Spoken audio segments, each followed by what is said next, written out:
तेजस्वी यादव है, आप उनकी रैली अगर देखिए तो प्रधानमंत्री की रैली से भी ज़्यादा वहाँ पर आप भीड़ दिखाई पड़ती है और उत्साह दिखाई पड़ता है। बिहार में इस समय जिस तरह से सत्ता विरोधी लहर कह लीजिए या दोनों वक्फ बिल का और एसआईआर का जो हमने विरोध देखा है, आप वो देखिए तो ऐसा लगता है कि विपक्ष या इंडिया गठबंधन इस समय भारी है। इंडिया गठबंधन इंडिया गठबंधन 20 है इस बार, ना कि 19। एनडीए 19 पर है, इंडिया गठबंधन 20 पर है। तो ये एक बहुत बड़ी चुनौती है एनडीए के लिए। ये चुनाव के पहले रेवड़ियाँ बांटने वाली जो परंपरा है, ये साउथ से शुरू कोरोना के दौरान शुरू किया गया था।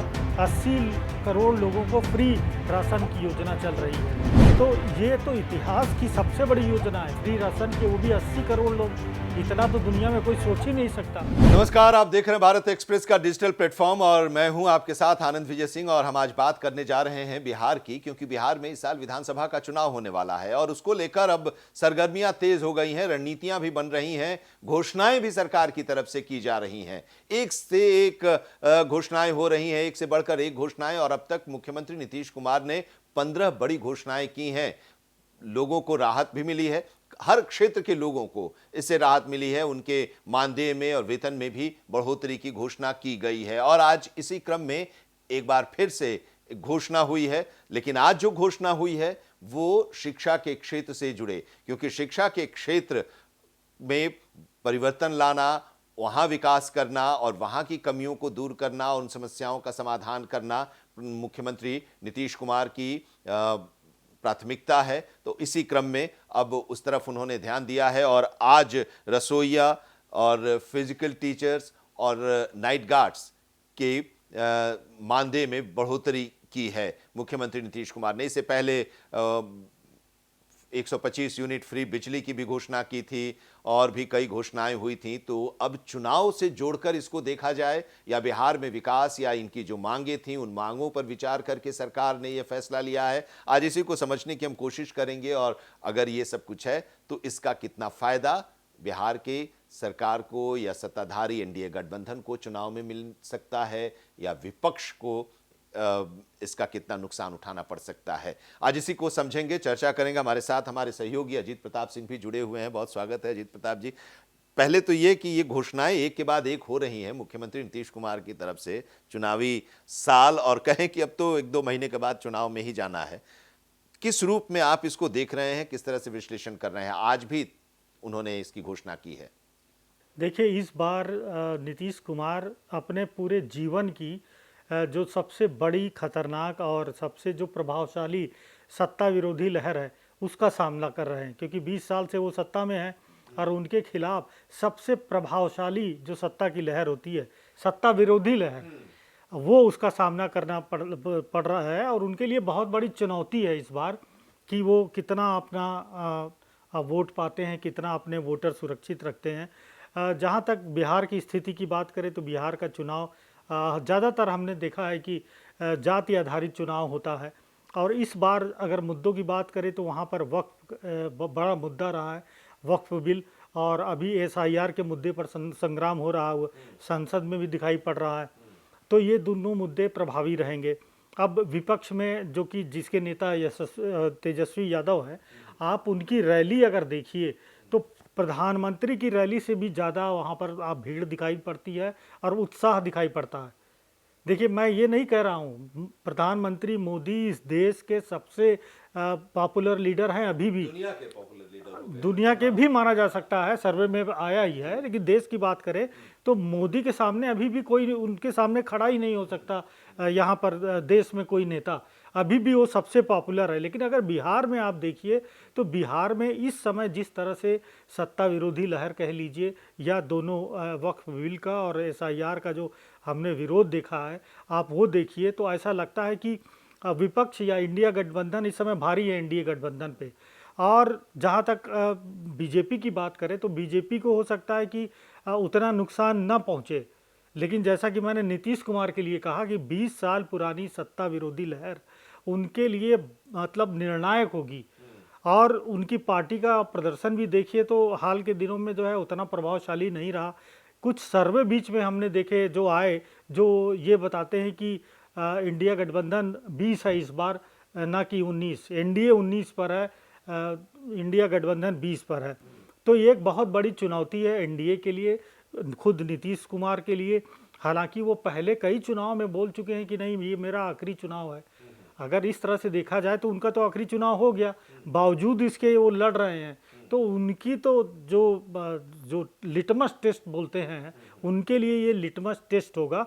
क्योंकि यदि वो चुनाव हारते हैं और उनकी पार्टी का प्रदर्शन ठीक नहीं रहता है तो हो सकता है जेडीयू का विलय हो जाए बीजेपी में, हम ये भी देख सकते हैं। लेकिन अभी की जो स्थिति दिखाई पड़ रही है और जो फीडबैक हमें अपने जर्नलिस्ट साथियों से होता है कि अभी बिहार में इंडिया गठबंधन आगे है, एनडीए पीछे है।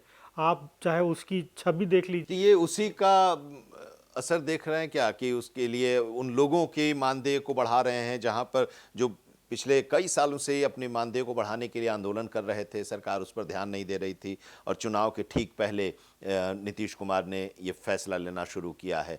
फ्री बिजली की बात भी है, फ्री बिजली 125 यूनिट कर दिया है जिसके लिए पहले तैयार नहीं होते थे। ये दूसरे राज्यों में या दिल्ली में जो अरविंद केजरीवाल ने किया था तो उसकी आलोचना भी होती थी। बिल्कुल, देखिए ये चुनाव के पहले रेवड़ियाँ बांटने वाली जो परंपरा है ये साउथ से शुरू हुई। जयललिता और इन लोगों ने जो सिलाई मशीन, टीवी ये सब कह के चुनाव जीतना शुरू किया। उसको अरविंद केजरीवाल आप दिल्ली में देखिए, उसको बहुत अच्छी तरीके से उसका उदाहरण दिया। और अब तो जैसा लगता है कि पूरा चुनाव ही रेवड़ियों पे है कि कितना ज़्यादा आप भाई मतदाताओं को लाभ देंगे तब आपको मिलेगा। उस लिहाज से अगर देखिए तो केंद्र की योजनाएं जो हैं वो पूरे देश में, और उसी की वजह से शायद नरेंद्र मोदी सबसे पॉपुलर लीडर हैं कि उन्होंने 5 साल से ज़्यादा वक्त हो चुका है, कोरोना के दौरान शुरू किया गया था। 80 करोड़ लोगों को फ्री राशन की योजना चल रही है जो है। ये तो चुनावी योजना नहीं है, चुनाव के पहले ख़त्म होने वाली थी लेकिन चुनाव के बाद, चुनाव के पहले बढ़ा दी गई, अभी भी वो चल रही है। तो ये तो इतिहास की सबसे बड़ी योजना है फ्री राशन की, वो भी 80 करोड़ लोग, इतना तो दुनिया में कोई सोच ही नहीं सकता। और अभी तक चल रही है। अब आप देखिए उनकी जो ये गैस चूल्हा और बिजली वाली जो योजना है, या जो प्रधानमंत्री आवास योजना है, गरीब लोगों के लिए पक्का घर बनाना, उसमें गैस चूल्हा पहुंचाना, उस गैस देना वहाँ पे, ये योजना, ये सब योजना इतना प्रभाव है उसका कि उसकी वजह से बीजेपी चुनाव जीतती आई। उसका असर तो चुनाव में अभी तक देखने को मिला है। अब सवाल ये है कि ये जो घोषणाएं हो रही हैं जिस पर हम लोग चर्चा कर रहे हैं, आज उन्होंने मिड डे मील योजना में काम करने वाली रसोइयों का जो मानदेय है वो 1650 रुपये था, उसको 3300 रुपये कर दिया। इसके साथ ही फिजिकल टीचर्स को अब तक 8000 रुपये मिलते थे, वो 16000 कर दिया, दोगुना कर दिया। और नाइट गार्ड को 5000 जो मिलते थे उसको 10000 कर दिया है। और नीतीश कुमार ने यह भी कहा है सोशल मीडिया पर, सुबह में ही वो इसका ऐलान करते हैं अपने सोशल मीडिया प्लेटफॉर्म के जरिए, और आज इन्होंने सोशल मीडिया पर कहा कि शिक्षा व्यवस्था को मजबूत बनाने में इन कर्मियों की भूमिका अहम है, इसलिए इनके मेहनतानों को दोगुना किया गया है। और उसमें एग्जाम्पल भी दिया है उन्होंने कि जो 2005 में जब वो सत्ता में आए थे अजीत जी, तो उस समय शिक्षा पर बजट जो था वो 4366 करोड़ रुपए का था, जो अब बढ़कर 2025 में अभी 77,690 करोड़ रुपए हो गया है। तो ये उसका भी बता रहे हैं कि हमको अब शिक्षा में आमूलचूल परिवर्तन करना है और उन लोगों पर ध्यान देना है। तो अब ये सवाल ये कि क्या ये जो आप कह रहे हैं कि तेजस्वी या महागठबंधन आगे दिखाई दे रहा है, तो वो ये सारी घोषणाएं, ये निर्णय जो है उनको पीछे कर देगा? पत्रकारों की भी पेंशन में बढ़ोतरी की है। देखिए पत्रकार कितने होते हैं, नहीं मतलब इस तरह की जो घोषणाएं हैं, क्या इससे उन पत्रकार खबर लिखते हैं तो वो जो है थोड़ा सा उनके प्रति सहानुभूति रखेंगे, निगेटिव खबरें कम छापेंगे, इसलिए पत्रकारों को दिया जाता है, लेकिन उसका बहुत ज़्यादा असर हमें नहीं दिखता है। जहाँ तक बात करें तो नीतीश कुमार के लिए बहुत बड़ी चुनौती है, 20 साल से वो किसी, क्योंकि ये बड़ी संख्या है मिड डे मील वालों की, जो बनाते हैं रसोइयाँ हैं उन लोगों की, वो उसको टारगेट कर रहे हैं जो बड़ी संख्या में कर्मचारी हैं। बिल्कुल सही बात है। देखिए चुनाव अभी क्या स्थिति होगी चुनाव में और कौन जीतेगा ये अभी तो बता पाना मुश्किल है। हमने तो बस यही कहा है कि ऐसा लगता है, क्योंकि सर्वे आए हैं या जो फीडबैक है, और ये भी तो इसका फायदा मिल सकता है क्या? बिल्कुल फ़ायदा मिलेगा। और बहुत ऐसे भी लोग होते हैं कि जो योजना का लाभ उठाते हैं, वोट नहीं देते। आप दिल्ली चुनाव में देख लीजिए। क्योंकि सरकारी कर्मचारी नाराज होते हैं तो उसका असर भी दिखाई देता है, और जब वो खुश होते हैं चुनाव में हमने देखा कि अरविंद केजरीवाल की जो घोषणाएं हैं, उसके जैसी घोषणा तो पूरे देश में किसी ने नहीं की। उसके बावजूद बहुत बुरी तरीके से वो चुनाव हार गए, लेकिन उसके पीछे और कारण था, भ्रष्टाचार था और ये सब था। लेकिन नीतीश के लिए जो सबसे बड़ी चुनौती है इस समय कानून व्यवस्था की। आप देखिए कि हर रोज़ वहाँ पर मर्डर हो रहे हैं वहाँ पर। और ऐसा बदलाव अगर आप उत्तर प्रदेश में अगर देखिए, जब से योगी आए हैं, उत्तर प्रदेश की भी कमोवेश यही स्थिति थी।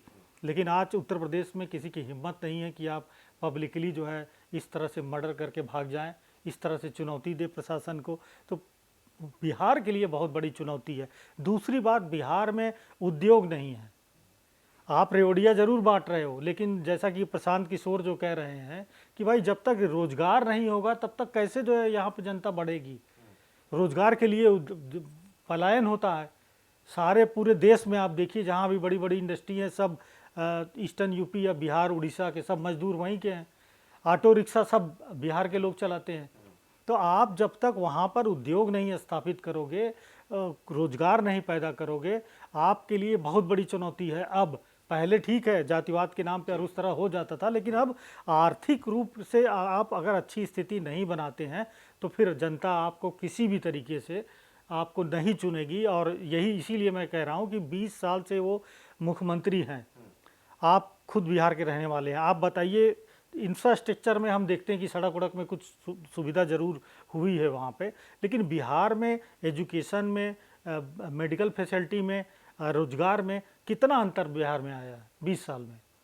कुछ पहले की तुलना में अंतर तो जरूर है, लेकिन जरूरत है कि इसको और बेहतर बनाने की। और नीतीश कुमार कह रहे हैं कि उन लोगों की जीवन शैली को पहले हम सुधार दें, और इसी की वजह से इस तरह की घोषणाएं हो रही हैं, उनके मानदेय को बढ़ाया जा रहा है। और उसके बाद फिर जब नई सरकार बनेगी तो आगे फिर और मजबूत करेंगे धरातल को, और इंडस्ट्रियलिस्ट को आमंत्रित करेंगे, विकास की गति को और बढ़ाएंगे और रोजगार के अवसर भी मिलेंगे। लेकिन सवाल यह भी है कि लोग कह रहे हैं कि पलायन हो रहा है, विकास के लिए इंडस्ट्री नहीं है, तो इसको रोकना है और रोजगार को बढ़ावा देना है, तो उसके लिए रोड मैप भी चाहिए। और रोड मैप कह रहे हैं कि हम आने वाले समय में इसको और मजबूत करेंगे, रोजगार भी देंगे, इसकी भी गारंटी नीतीश कुमार ने दी। अब देखना है कि इसका कितना असर चुनाव में देखने को मिल रहा है और क्या इस पर प्रतिक्रियाएं आ रही हैं। बहुत बहुत शुक्रिया इसका विश्लेषण करने के लिए अजीत प्रताप जी आपका। ऐसी तमाम खबरों पर हम चर्चा करते रहेंगे और आप तक उसका विश्लेषण पहुंचाते रहेंगे। इसके लिए आप जुड़े रहिए भारत एक्सप्रेस के डिजिटल प्लेटफॉर्म के साथ। नमस्कार।